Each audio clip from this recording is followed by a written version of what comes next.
Hello everyone, मैं doctor Swati Sharma English सूत्रा में आप सभी का स्वागत करती हूँ। कैसे हैं आप सभी? और जो मैंने आप लोगों के लिए एक प्रेपोजिशन की सीरीज चला रखी है, वो मतलब प्रेपोजिशन की नहीं, एग्जाम्स के पॉइंट ऑफ व्यू से जो सीरीज चला रखी है, ग्रामर एंड लिटरेचर भी कराऊंगी। बहुत से बेचारे बेसब्रे लोग हैं जिनको लगता है मैडम ने लिटरेचर पढ़ाना छोड़ दिया है, तो literature is my first love, तो उसे कैसे मैं छोड़ दूंगी, वो भी मैं बिल्कुल करवाऊंगी। और ये जो ग्रामर है उसको भी करवाना जरूरी है, तो वो भी करवाती हूँ। दूसरी चीज एक ये कि ये जितने भी आपको ग्रामर का पार्ट में करवा रही हूँ, आज मैं आपको फिक्स प्रेपोजिशन और प्रेपोजिशन कहाँ कौन से किसके साथ यूज किया जाता है वो आप लोगों को सिखाऊंगी।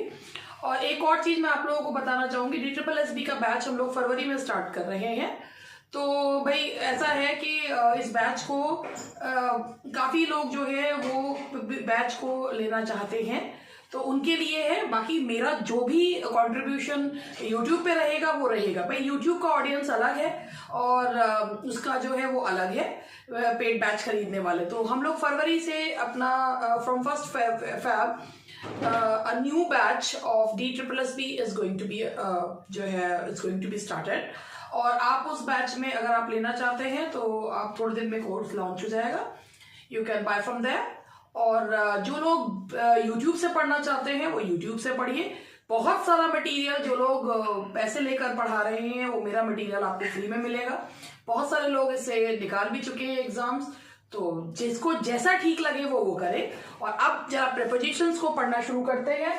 तो आज मैं आप लोगों के सामने एक एक्सरसाइज जो है वो लेकर आई हूँ प्रेपोजिशन के क्वेश्चन की।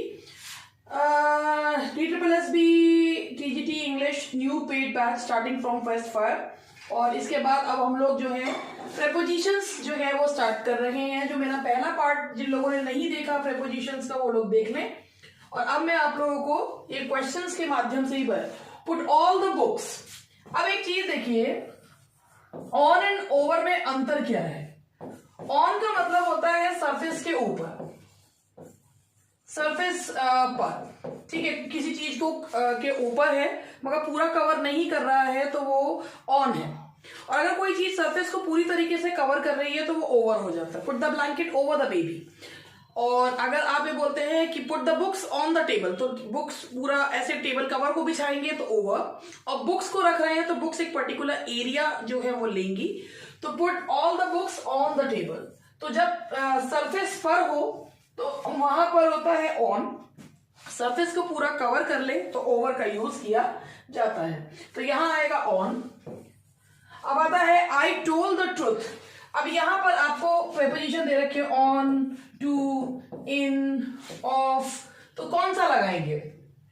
अब ये होता है कि भाई हम अगर हिंदी में बोलते हैं, मैंने उसके मुंह पर सच बोल दिया, तो हमें सोचते हैं जैसी हिंदी हम बोल रहे हैं एग्जैक्टली उसी हिंदी को हम इंग्लिश में ट्रांसलेट कर ले, आई told the truth on his face.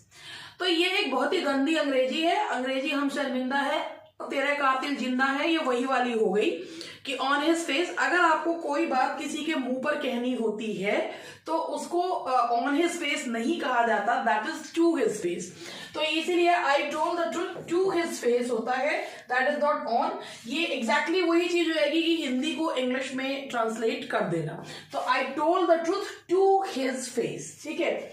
अब now the next question is I was filled. Filled होता है किसी चीज से भरा हुआ, किसी चीज से भरा हुआ, से भरा हुआ।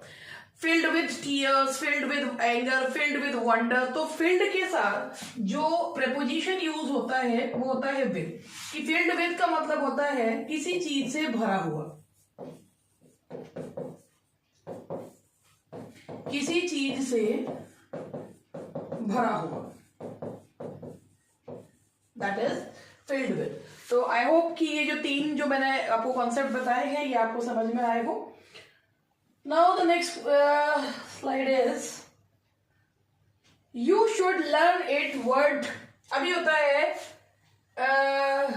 एक, ये हिंदी में बोलते हैं अक्षरशः, ठीक है। इसका मतलब होता है एज इट इज, जैसा है वैसे का वैसा ही। तो इसको बोलते हैं जैसा है वैसे का वैसा ही, इसे कहते हैं वर्ड टू वर्ड। बहुत सारे लोग इसको गलत बोलते हैं, वर्ड टू वर्ड, ऐसा नहीं होता। अगर आप कहते अक्षरशः या एज इट इज, जैसा मैंने लिखा है उसे कोई एग्जैक्टली वैसा ही पढ़ दे, तो उसे कहा जाता है वर्ड फॉर वर्ड। तो ये होता है you should learn it word for word, यानी कि जैसा है एज इट इज, जैसा है बिल्कुल वैसा ही, तो उसे कहते हैं वर्ड फॉर वर्ड। अब नेक्स्ट होता है कि मेरी घड़ी में 9 बजे हैं। तो मेरी घड़ी में 9 बजे हैं, तो उसके लिए आप क्या यूज करेंगे? मेरी घड़ी में, it is 9 o'clock in my watch. तो ये वही चीज हो गई कि एग्जैक्टली हिंदी को इंग्लिश में ट्रांसलेट कर दे। तो अगर घड़ी से समय देखना बताना होता है तो that is by my watch. It is 8:30 bye my watch, that is by my watch. It is 8:30 by my watch. Now the next one is the king deprived the merchant. Deprived जो word है ये अपने साथ जो लेता है ये है deprived of, यानी कि वंचित कर देना। इसका होता है fixed preposition है, deprived का है that is वंचित कर देना। तो that is वंचित करने के लिए आप यूज करेंगे of, deprived of, वंचित कर देना।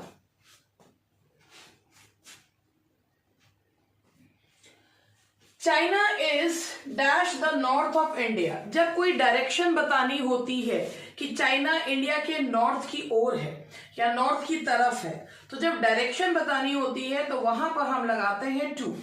ठीक है, अगर किसी चीज के अंदर की तरफ बताना हो तो अलग चीज होती है, लेकिन जब डायरेक्शन बतानी होती है कि चाइना की नॉर्थ की इंडिया के नॉर्थ की तरफ है, तो की तरफ बताने के लिए आप लगाते हैं, डायरेक्शन बताने के लिए टू का प्रयोग किया जाता है। I set the tree dash a cemented platform। ये ऐसे समझिए कि अगर ये पेड़ है, अगर क्या ये पेड़ ही बनाया है मैंने, अब चाहे कुछ भी लग रहा हो, और इसके नीचे कोई इंसान बैठा है तो ये होगा अंडर। ठीक है, अब वो किसी प्लेटफॉर्म पे बैठा हुआ है तो ऑब्वियसली प्लेटफॉर्म पूरा तो उसने कवर कर नहीं लिया होगा कि पसर के वो हो गया। तो ये जो है ये प्लेटफॉर्म पर बैठा हुआ है, और जो है यहां पर, और मान लीजिए पेड़ की छाया पड़ रही है, कोई यहां छाया में, तो प्रेपोजिशंस अलग अलग होते हैं। अगर यहां पर आप पेड़ के नीचे हैं तो ये आप अंडर लगाएंगे, प्लेटफॉर्म पे है तो ऊपर लगाएंगे, और यहां पेड़ की छाया में है तो इन लगाएंगे, इन द शेड। तो I set under the tree on a cemented platform. तो मैंने बताया था किसी चीज के ऊपर, तो on a cemented platform. I set, अब अगर पेड़ की छाया में है तो किसी चीज के ठीक नीचे जब होता है तो अंडर लगाया जाता है, लेकिन ये किसी चीज के ठीक नीचे नहीं है, छाया के लिए है, तो I set in the shade. Shade के लिए हम क्या यूज करते हैं? इन। पेड़ पर बैठने के लिए भी इन द ट्री यूज किया जाता है, ऑन द ट्री यूज नहीं करते हैं। My watch is superior. देखिए जितने भी जो IOR वाले एडजेक्टिव्स है, superior, junior, senior, posterior, anterior, ये जितने भी हैं ये अपने बाद लेते हैं preposition to. My watch is superior to yours. मेरी वॉच तुम्हारी वॉच से सुपीरियर है। इसी के साथ जितने भी ये IOR वाले जो एडजेक्टिव्स होते हैं ये अपने साथ प्रेपोजिशन लेते हैं टू, बाकी के देन लेते हैं, ये अपने साथ टू प्रेपोजिशन लेते हैं। His dress is different. Different from का मतलब होता है से, डिफरेंट फ्रॉम मीन्स से भिन्न। तो यहां पर डिफरेंट के साथ हम क्या लगाते हैं? From. Different from my. His dress is different from mine, तो यहां पर डिफरेंट के साथ हम लगाते हैं फ्रॉम। और the next is question number, तो ये हुए हमारे 11 क्वेश्चंस हो गए जो मैंने अभी आपको इनके कॉन्सेप्ट के साथ ही बता रही हूं कि कैसे इनको यूज किया जाता है प्रेपोजिशंस को। द मैटर विल बी, देखिए अब इसको यहां से मिटा देती हूं। जब लुक्ड इनटू का मतलब होता है, लुक इनटू का मीनिंग होता है इन्वेस्टिगेट, टू इन्वेस्टिगेट। आप लुक के साथ अलग अलग प्रेपोजिशंस लगा दीजिए। लुक डाउन का मतलब होता है किसी को ह्यूमिलिएट करना, किसी को बेइज्जत करना, टू ह्यूमिलिएट। ये अब लुक इनटू का मतलब होता है इन्वेस्टिगेट करना। तो देखिए the matter will be looked dash by the committee.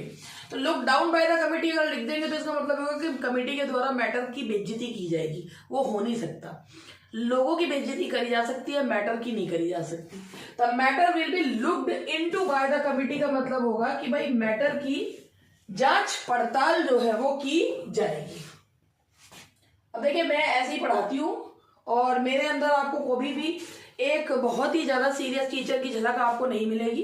अगर कोई भी ये सोच रहा हो कि यार ये जो टीचर है ये एक परंपरागत टीचर के खांचे में फिट नहीं होती है, तो मैं बिल्कुल कह रही हूँ मैं बिल्कुल भी फिट नहीं होती हूँ।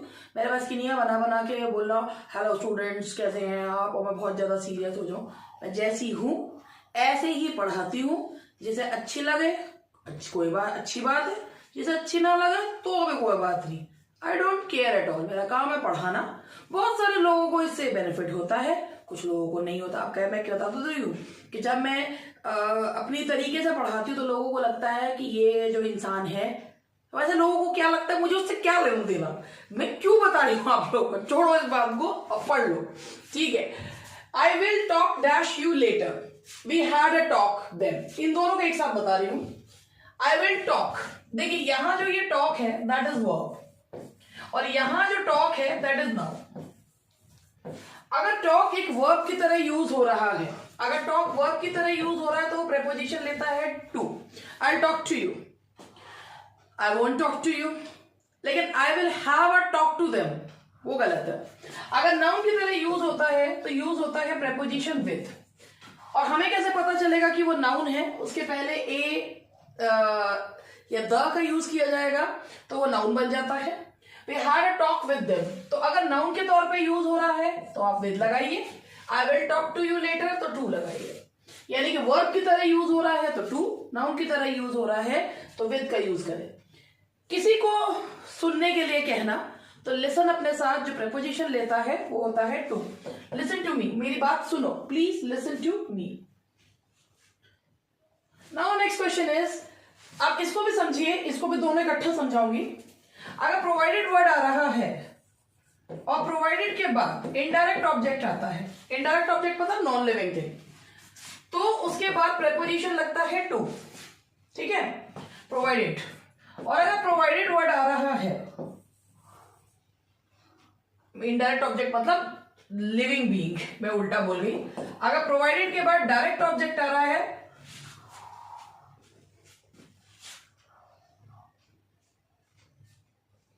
ये डायरेक्ट ऑब्जेक्ट ही था, उल्टा कर गई मैं, एक मिनट। अगर प्रोवाइडेड के बाद डायरेक्ट ऑब्जेक्ट आए यानी कि नॉन लिविंग थिंग, तो हम प्रेपोजिशन लगाते हैं टू।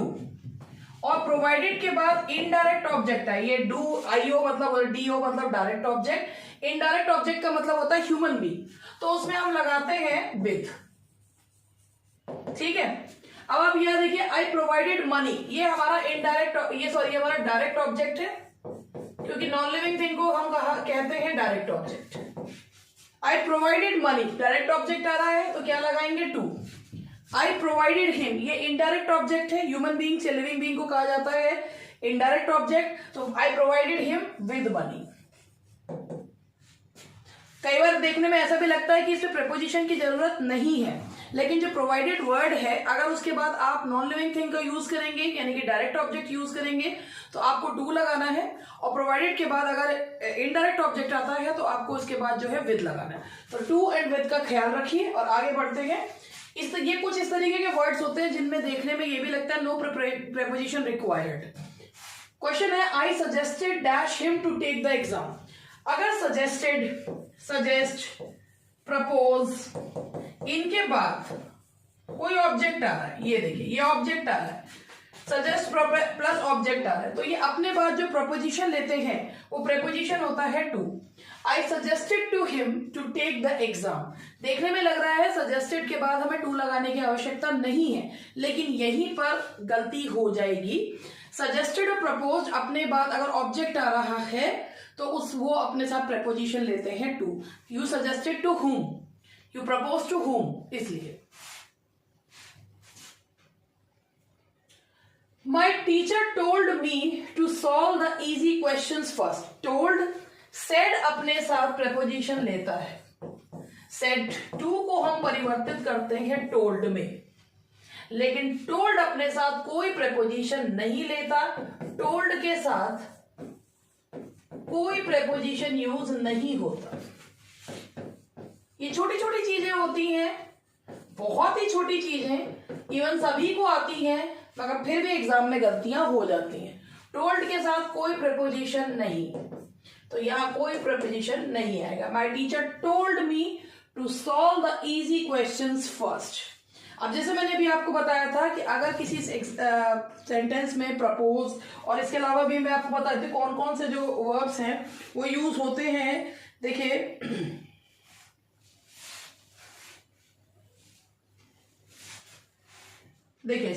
इसमें है, ये मैंने आपको बताया ही कि से, प्रपोज, सजेस्ट,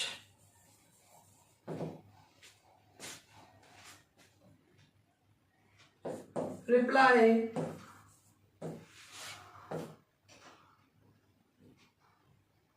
रिपोर्ट, एटसेट्रा। अगर ये अपने बाद ऑब्जेक्ट लेते हैं, अगर इनके बाद पहले टू आएगा फिर ऑब्जेक्ट का यूज करते हैं, तो आप ये देखिए ही प्रपोज्ड डैश, ये ऑब्जेक्ट आ रहा है, तो यहां प्रेपोजिशन लगाइए to. He proposed to me to take my children for a walk. इसी तरीके से मैंने आपको बताया था, अगर say, propose, suggest, reply, report आ रहा है और उसके बाद ऑब्जेक्ट दिया हुआ है, तो आपको वहां प्रेपोजिशन लगाना है टू। तो ये हुए कुछ क्वेश्चंस, और भी और बता रही हूं आपको। We reached Delhi last night at 8 PM। अब आप ये याद रखिएगा, अगर रीच के बाद डेस्टिनेशन का नाम दिया हो, डेस्टिनेशन का नाम दिया हो,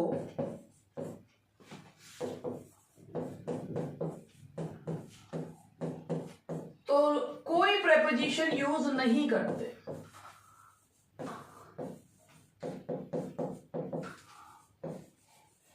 यूज नहीं करते। देखिए, तो इसका मतलब वी रीच्ड दिल्ली, कुछ मत लगाइए, we reached Delhi last night at 8 PM। ठीक है, ये है एन है, ये both the parties reached dash. Reach के बाद अगर एग्रीमेंट और कंक्लूजन, ये दो वर्ड दे रखे हो, तो प्रेपोजिशन जो यूज होता है वो ये एन था, मैं एट लिख गई इसमें। Reach at a conclusion, reach at an agreement, तो यहां आएगा at. Both the parties reached at an agreement. अगर रीच के बाद एग्रीमेंट या कंक्लूजन लिखा हुआ हो तो आपको यूज करना है at. Reach at an agreement और एट द कंक्लूजन और at a conclusion. We go home at 8 PM। इस चीज को भी मैं समझा देती हूं यहां पर, ये वाला पॉइंट आप देख लीजिए, इन्हें हटाकर फिर मैं आपको बताती हूं। देखिए, अगर गो आ रहा है, गो प्लस होम लिखा है, तो no preposition will be used. ठीक है, लेकिन अगर गो प्लस माय होम लिखा है या कोई भी पॉजेसिव एडजेक्टिव आ रहा है तो टू लगाएंगे। सिर्फ होम लिखा है, कोई पॉजेसिव एडजेक्टिव नहीं आ रहा है, तो आप कोई प्रेपोजिशन नहीं लगाएंगे। तो we go home at 8 PM। There is no requirement of any sort of preposition before home अगर कोई possessive adjective नहीं आ रहा। तो that's all for today। आज इतने ही क्वेश्चंस करा रही हूँ आप लोगों को, छोटे छोटे सेशंस करा रही हूँ, जिससे छोटे सेशंस और आप लोगों को समझ में भी आए और अच्छी ज्यादा आपको बोझ समान भी ना लगे। तो छोटे छोटे सेशंस हैं। That's all for today and happy Lohri and happy Makar Sankranti जो कल है। That's all for today. Good night.